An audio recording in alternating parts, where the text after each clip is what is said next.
We have been listening as top officials there at the Pentagon describing what they're calling Operation Midnight Hammer, the U.S. airstrikes on Iran. They say it took all of 25 minutes for U.S. B-2 bombers to drop 14 bunker buster bombs on Iranian nuclear targets. They say they hit them.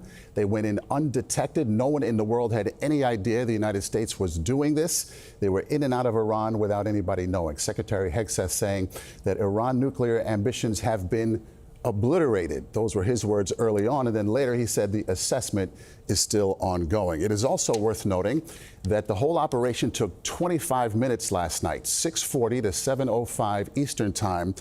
That news conference right there went on for 26 minutes. With us now is retired U.S. Marine Corps General Kenneth McKenzie, former head of U.S. Central Command, current CBS News contributor. General, good morning to you. Americans waking up to this news, this information. What did you make of what you just saw? Well, first of all, it was a remarkable execution by the Joint Force. The chairman and the secretary both described it very, very clearly. Remarkable capabilities that we have. We employed them last night. The other point I think that both the secretary and the chairman emphasized is the tightly focused nature of the operation. Going strictly after the nuclear program. I think what we're trying to do with this strike is give the Iranians some room to maneuver. Whether or not they'll be smart enough to take that remains to be seen. And I'm sure that right now Central Command is prepared for anything that could happen as a result of this strike. The idea that we went in there undetected, General, that was very striking. How much weaker, in your view, from where you sit, I know you're not at CENTCOM any longer, but how much weaker does it appear Iran actually is? Well, Maurice, this is a plan that's been refined over the last 15 years. We've continually updated it, and General Kurilla has obviously done some magnificent work in planning and execution. Iran is weakened. Iran is probably the weakest they've been since I began studying the problem. Their air defenses are essentially gutted.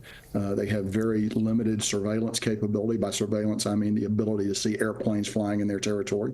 The plan would have been able to, I think, achieve success had Iran been at 100%, but it's always better to face an attrited enemy. And this is a very significant and dangerous time for Iran. You know, the highest goal of Iranian statecraft is to preserve the regime. The regime is now threatened, and they have proven demonstrably unable to defend their country. Okay, General, thank you so much. Let's go to CBS's Holly Williams, who is in Iraq, near the Iran border, near the city of Erbil, I believe it is. Holly, what are you getting in terms of reaction from Iranians outside their country? Good morning, Maurice. Well, Iran's foreign minister said this morning that the U.S. had committed a grave violation of international law and that Iran has to respond. Now, that suggests that the Iranian regime feels compelled to retaliate against the U.S., perhaps because to do otherwise would be seen as a humiliation. But even before these U.S. airstrikes, Iran had already accused the U.S. of being complicit in Israel's attacks, and it threatened to retaliate against U.S. military bases. Now, U.S. bases are scattered across the Middle East. They're clearly potential targets for retaliation. Perhaps the most obvious targets are the U.S. bases here in Iraq, simply because they are right next door. There are also around 40,000 American troops here in the Middle East, and they are now on high alert, according to that briefing that you just heard. Now, back in 2020, the Iranians attacked a U.S. base here in Iraq, Al-Assad, with ballistic missiles. We were there in the days following and saw the extensive damage, though no U.S. service members were killed. I guess the question now is, now that Iran has been weakened by more than 9 days of war with Israel, what exactly kind of retaliation is it capable of? We don't know for sure, but we may find out. Okay, Holly Williams in Erbil this morning in Iraq. Thank you for the insight. Let's go to senior White House correspondent Ouija Jeno. Ouija, any more details about who was in the Situation Room, how the president came to this decision, and when he decided to pull the trigger? Well, Maurice, what is very telling is the new information we received during that briefing about the exact time of the first strike, which was 6:40 p.m. Eastern time. We know that President Trump did not arrive back here to Washington, to the White House, until 6:03 p.m. He walked in 1 minute later and then went to the Situation Room to watch these strikes being carried out less than 40 minutes later. And he was surrounded by his national security team. the vice president, his chief of staff, Susie Wiles, Defense Secretary Pete Hegseth, Secretary of State Marco Rubio, and several other officials, including intelligence officials, as they watched the teams here carry out the strike. But the other question that you ask, Maurice, is so critical, which is when the president exactly made this decision. Because as you remember, he was saying that Iran had this self-imposed, that he imposed 2-week deadline to finally come to the negotiating table. And we had sources saying that he really did want to find some kind of diplomatic off-ramp. But as we just heard from Secretary Hegseth, there was a moment when he realized that was not going to happen. And what we don't know is whether that moment was when he publicly signaled to the world that Iran had 2 weeks left, or if it was before that.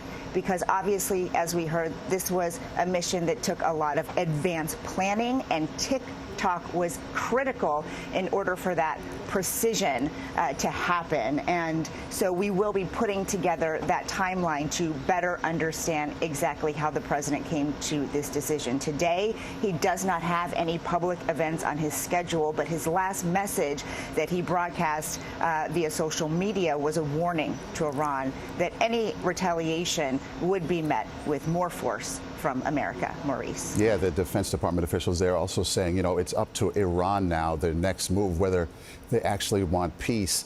What changed? You have to wonder, Ouija, in these past few days. I know that's what you're saying there. We just don't know at this point, right? Well, Maurice, there's a possibility that nothing had changed and that he had already decided that he was going to carry out this mission, because our colleague Jennifer Jacobs reported that he wanted to be in a position of strength as he heads to the NATO summit in just a couple days. He is scheduled to leave on Tuesday here. Remember, he rushed back from the G7 summit in order to monitor the escalating situation in Iran. And the reason why this matters is because in both instances, he is on the world stage. And he has made very clear that he believes the U.S. has to show strength. And that is how you achieve peace. And so we know that he wanted to have some sort of definitive deliverable to bring ahead of the NATO summit. And that is the end to Iran's nuclear program in one way or another, Maurice. So this is the path that he chose. He will be meeting with those world leaders in just a couple days. Okay, Ouija Jeno at the White House, thank you so much. Let's go to Charlie Dageda at the Pentagon. Charlie, you were at the news conference here. You asked a key question. Is the administration ready for a long and protracted war? I don't know if you got the answer that would be definitive, but they said it's a bad idea for Iran to retaliate. What did you make of what you heard, Charlie?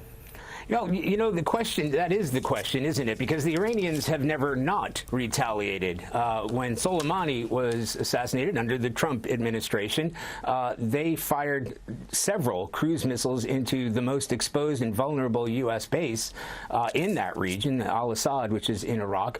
We were told today by the Defense Secretary and Joint Chiefs of Staff that they have taken specific measures in places like Iraq and Syria and in the Gulf, where the American forces are well within reach, not only of Iranian missiles, but Iranian-backed proxies, in fact, surrounded by them in the case of Iraq and Syria. So there wasn't a sort of definitive answer, and we didn't want to really get into operational security that would show the vulnerabilities of our U.S. forces there. But it is worth noting that none of them, it was pointed out in that press conference, nobody in that region was given notice of the operation until it was over. There had already been enhanced security measures in place. As we've reported, you and I have spoken about it before, about the beefing up of U.S. military presence in that region. There's a carrier strike group there. There are a dozen destroyers. You heard in that press conference a submarine. We never know how many submarines are in the region, but the submarine took part in that attack against Iran.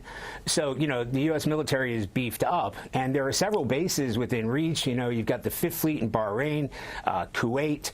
Those will already have robust security measures because they are huge bases, including the UAE. But in the areas where the U.S. forces are more exposed, the 2,500 or so in Iraq, where Holly was just reporting from, in northern Iraq, there are a number of forces there, parts of Syria. This is where U.S. forces are well within reach and don't have the kind of, anti-air support that you would have at these larger bases. Charlie, to say that this is limited and it's a bad idea for Iran to retaliate, that they went in there and they got what they wanted. Nuclear ambitions have been obliterated, but we still assess that.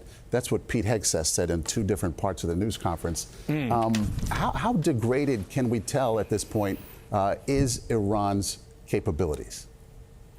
Do you know, that's a key question. When we talk about the nuclear capabilities or nuclear programs being obliterated, extremely severe damage, these are some of the words that were used. We know that the Israelis, not just in the current bombing campaign that started just over a week ago in degrading Iran's fight back in air defenses, which I think was clear, by the way, when we were told that U.S. forces went in there and not a shot was fired, according to Joint Chiefs of Staff, either going in or going out, which may say something about Iran's defenses as far as their ability. Estimates had their ballistic missiles at around 3,000. We estimate maybe 1,000 of them have been fired so far against Israel, and the United States has defended Israel in that regard. As far as how much they've got left and the capability of firing them, because a number of platforms have been taken out, that is unknown, or at least it's not something that's being shared here. But to say that they're completely obliterated, which was referring to their nuclear program, doesn't necessarily mean that their ballistic missile program is obliterated. That is correct. Okay, Charlie Dageda at the Pentagon, thank you so much. Joining us now is CBS News national security contributor Samantha Vinegrad. Sam, good morning to you. CBS News reporting FBI has increased efforts to monitor possible domestic sleeper cells. We have seen New York City hardening its religious and other areas around its city. What else do you know about security steps being taken on the homeland? The U.S. government was already on heightened alert for threats from Iranian-backed individuals, whether individuals directed by Iran to strike U.S. assets or individuals inspired by Iran to do so. In the aftermath of last night's strikes, I can tell you, Maurice, that police jurisdictions across the country are on heightened alert. They are increasing their operational footprint in front of religious sites, cultural sites, Israeli diplomatic sites, and more. And all Americans should exercise caution in this environment. At the same time, the FBI and other members of the intelligence community will be doubling down on intelligence collection and analysis to try to monitor for any Iranian threats here in the homeland. So there's an intelligence component right now, as well as an operational component underway. Best you can tell, what's the general consensus on the likelihood of that happening? Do you have any feel for that, or is that just really an unknown at this point? Well, we know that Iran has a decades-long history of exercising its proxies all around the world, in Asia, in South America, in the United States, and in Europe. At the same time, we also know that particularly post-October 7th, individuals, again, both directed and inspired by Iran, did seek to take action here in the homeland. So I don't want to guess on a hypothetical probability here, but again, I would advise all Americans to exercise caution here in the homeland and when traveling abroad. All Americans traveling abroad should register with the U.S. Embassy for their travel and receive alerts if the security situation does deteriorate. At the same time, Maurice, we also have to be aware that Iran has advanced cyber capabilities, and it is possible that Iran chooses to activate both a physical response and a cyber response. And federal, state, and local authorities, after speaking to my sources, I can tell you, are on heightened alert for both of those possibilities. Okay, Samantha Vinegrad. Sam, thank you so much. I want to bring back General McKenzie here. General, you are the former head of CENTCOM. What would the next steps be here? I think right now CENTCOM is focused on ensuring that our forces in the region are ready for any potential Iranian response. We're also prepared to defend our embassies and our U.S. citizens. That process goes on all the time regardless, but we're at a very heightened state now, and I'm sure they're taking every precaution they can to ensure that we'll be able to defend against whatever the Iranians choose to do. The other half of that equation is the Iranians needs to be very clear to them, and I think we've made it clear to them that if they choose to attack us, our response will be overwhelming, and we have that capability as well. So CENTCOM's working those two lines of effort, I'm very sure, this morning. What's the mindset of military leaders at this point? Could you take us inside the room? Sure. It's I can speak directly to after the strike on Qasem Soleimani. So you've completed an operation. Your business is now to look to the next problem. The next problem is going to be the Iranian response. So it was a great operation last night. Like a football play in the NFL, it's over. They're going to run another play in about 15 seconds. You need to be ready for it. That's what you're thinking right now. That is the truth. Okay, General McKenzie, thank you so much for the insight, and to all our correspondents as well. Our coverage will continue on CBS News 24/7 and your local news. For many of you, CBS News Sunday Morning is coming up shortly. And later on Face the Nation, Margaret Brennan will speak with Secretary of State Marco Rubio, as well as Senator Tim Kaine. This has been a special report here for CBS News. I'm Maurice Dubois in New York. Have a good day.